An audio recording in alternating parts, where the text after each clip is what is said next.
We'll see if you still feel that way at the end of this briefing.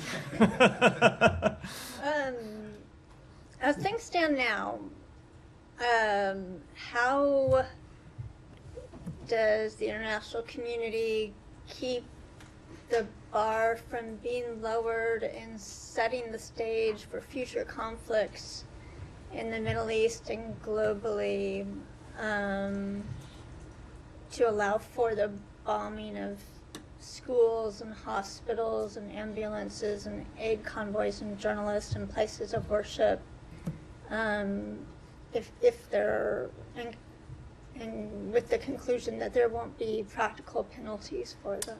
So I'd say we absolutely do not want the bar to be lowered.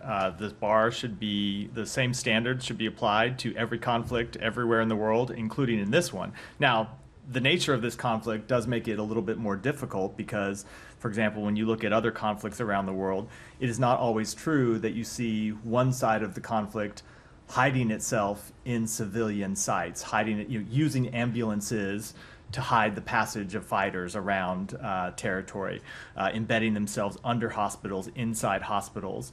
So that makes it a much more difficult conflict, but the principles of international humanitarian law apply the same to this conflict as they do anywhere else in the world, and they should be upheld the same way in this conflict as they are anywhere else in the world.